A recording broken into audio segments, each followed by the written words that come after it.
So this is the Piazza Campidoglio, which was the earliest Roman religious and political center on top of Capitoline Hill or something like that. 1550, the Pope asked Michelangelo to redesign this piazza so that it would be significant. So he put a statue of Marcus Aurelius here. This is a copy of it. The original is now in one of these museums, which are closed because it's Monday. That is the mayoral palace, the Palazzo Senatorio. It was Michelangelo's intent that we approach this piazza not from the direction I came, but up the stairway ahead of us. So we'll go down and take a look back up.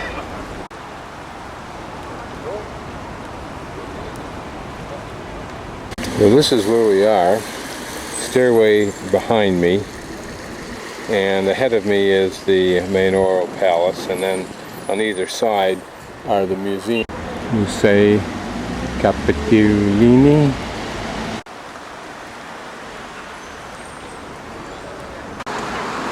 Don't know who this is. A monk with a sword. It might be Archangel Michael. I don't know.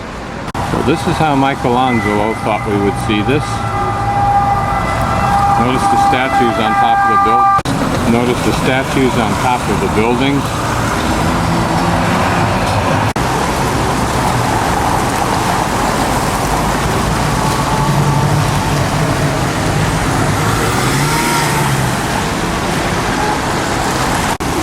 The secret for getting across an intersection like this is a lady like that lady in there, and I got right on her side and followed her all the way right along her side, and then thanked her when I got over the other side. She got the joke. These statues, at least of the men, look like the men are squatty.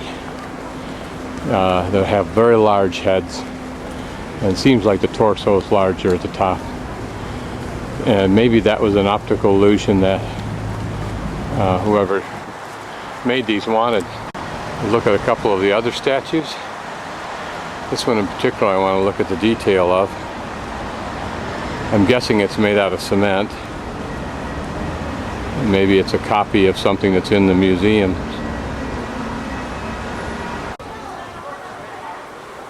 This is a copy of the original she-wolf statue. Apparently sitting on what might have been an original column.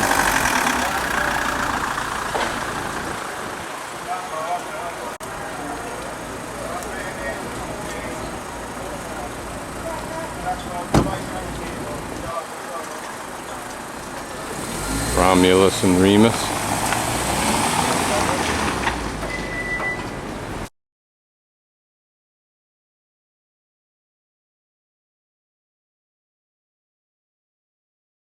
The water spigot is called Il Nason, the big nose, and apparently a cliched joke is that a boy, young boy wanting to take his date on a cheap date, takes her up here for a drink. Here's some early lithographs.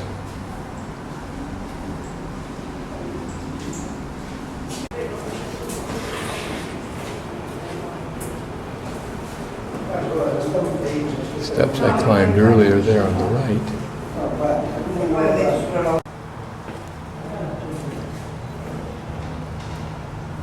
This one here apparently before Michelangelo got at it.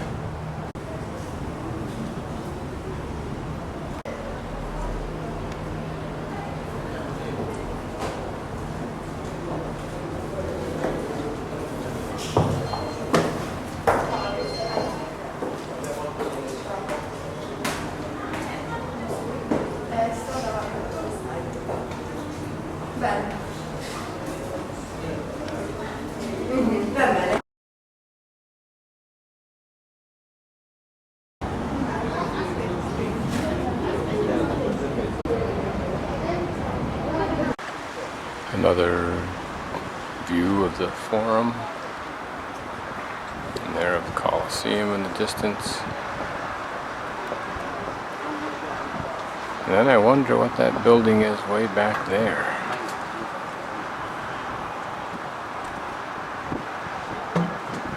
Here's Trajan's column seen from the top of Victor Emmanuel Monument.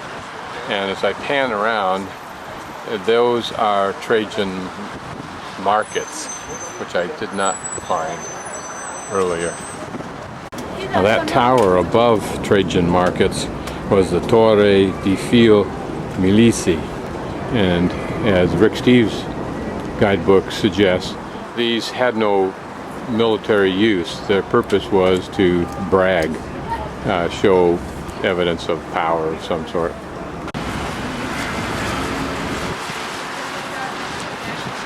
So this is a close-up of Trajan's column.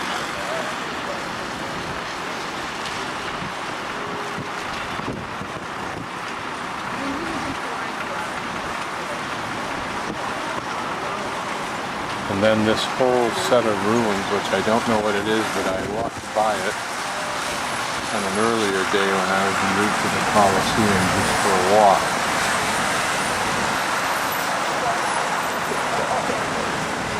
Here we're almost at the top of the Victor Emmanuel Monument, which you can see from everywhere.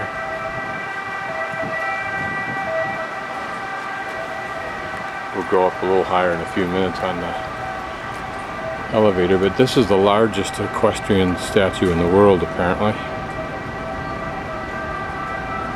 Now, just for fun, as I slowly pan around, see if you can count the number of domes or towers.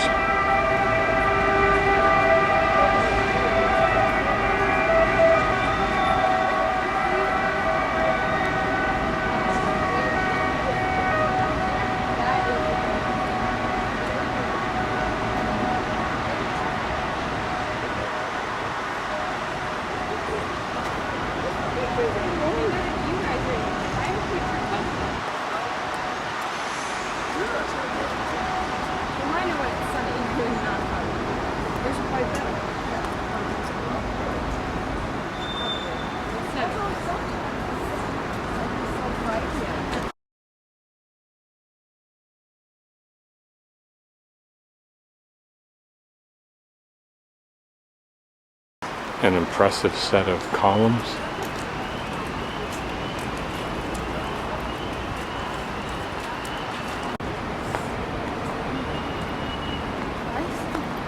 Again, reminiscent of the 4 bronze horses at the Mark's Basilica in San Marco Square in Venice. What would it be like to live in an apartment in that building, or even at the top where that's your view? Are these monuments. Photograph of its construction stage as of 1906.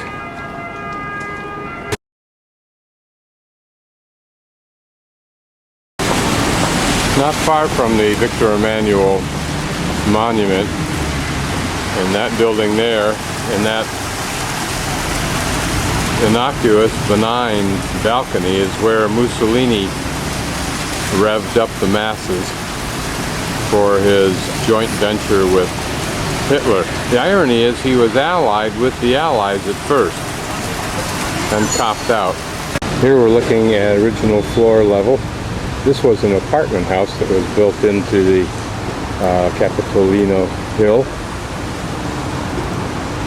You can see how much debris has been built up on the surface of Rome since. It then became a church for a while. Ergo the frescoes in this little niche here.